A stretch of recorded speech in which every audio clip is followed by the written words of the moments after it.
Today we the students of group Awesome Blossom are going to represent a role play on story What Shall I Give You?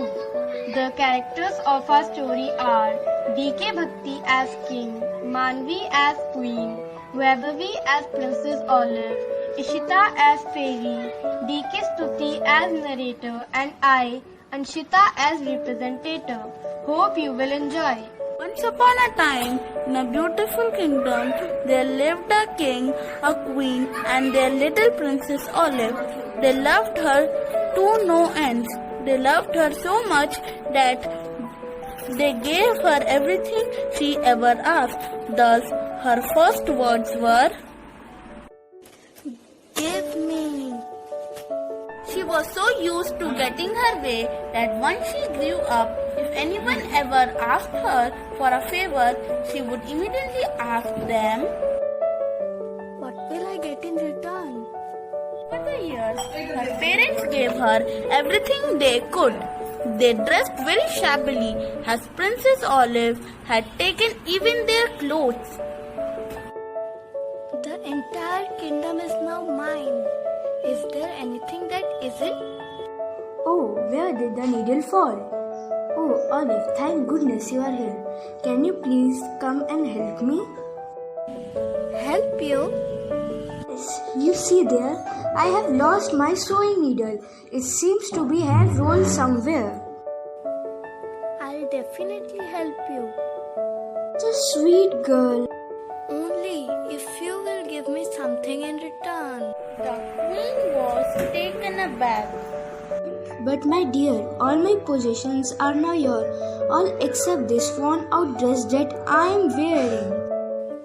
There is one thing, and that's your crown.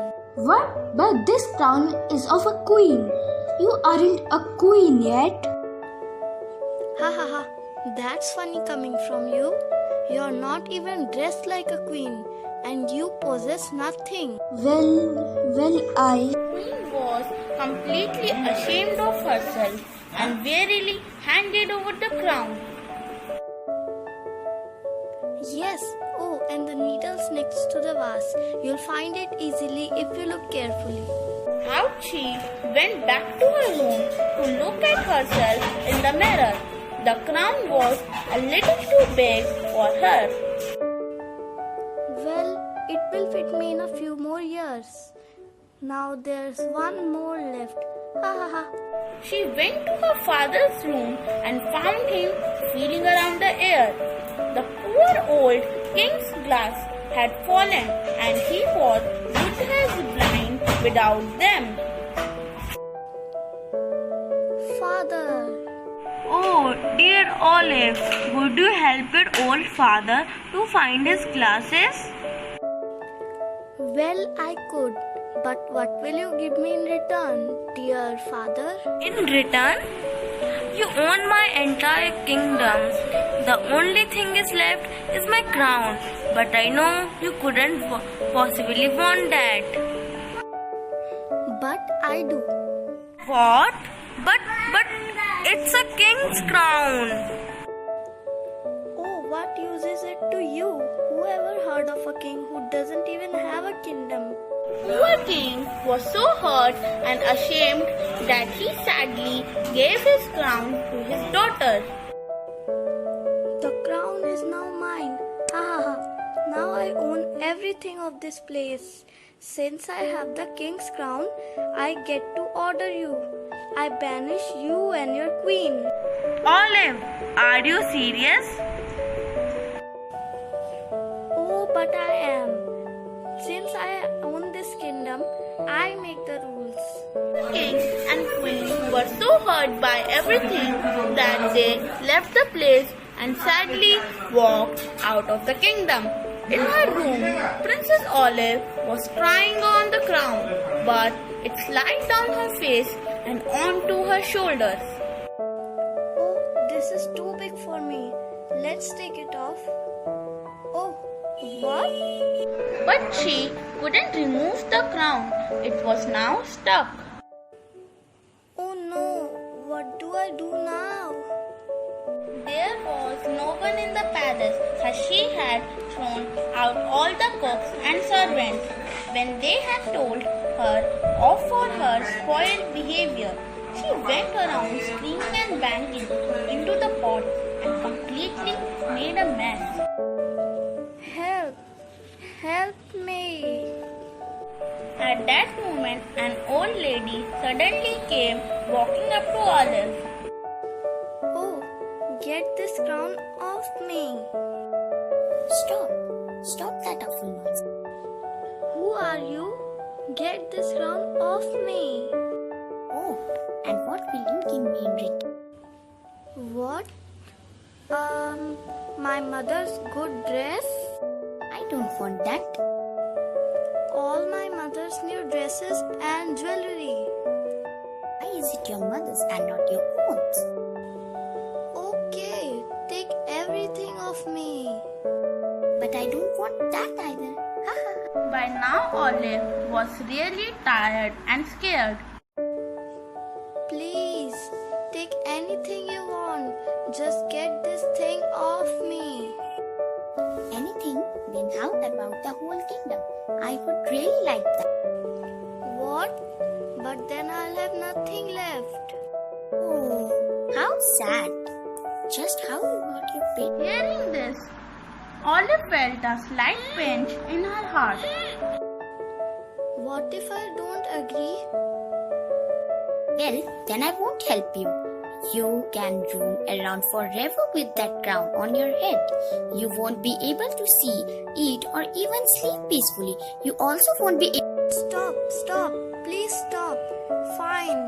Take my kingdom and everything. Please just remove this crown. The fairy smiled and with her magic made the crown disappear. Oh, thank you. Will you do me one more favor? Olive asked the fairy if she could help her to meet her parents. That is a huge favor, you know. It does not come cheap. But Olive had realized her mistake and now missed her parents dreadfully. She readily agreed to anything the fairy wanted. The fairy magically transported them away and to her abode. Well, this is where I live. Call me old-fashioned, but I don't like using magic to do my chores. But now you are here, you can help. And that's exactly what Princess Olive did. Every day she would cook and clean for the fairy.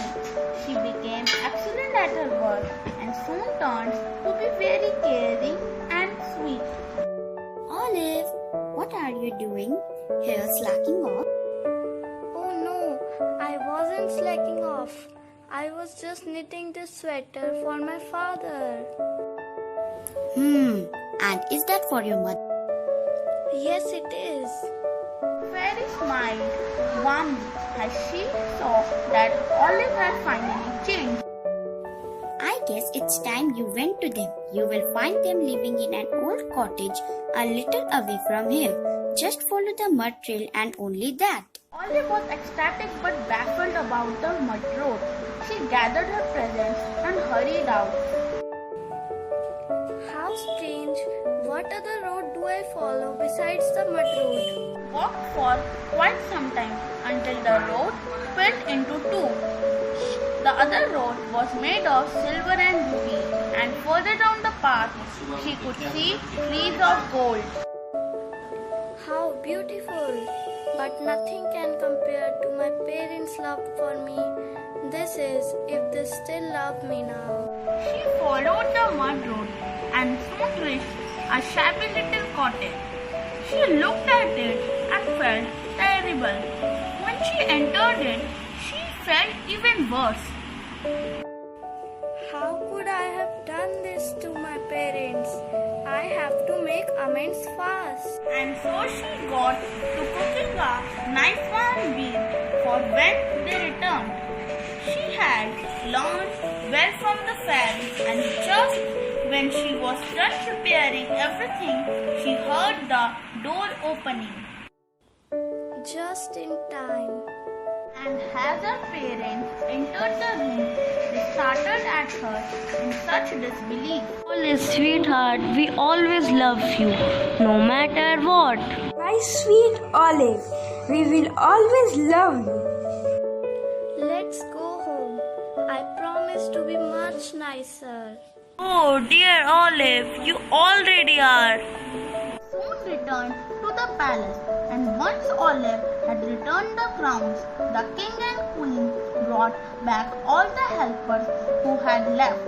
They were gently surprised at the change in the princess and soon forgot all about her terrible ways. We must always be grateful for what we receive, and we must always do it straight from our hearts. I hope that you all enjoyed the play. Thank you.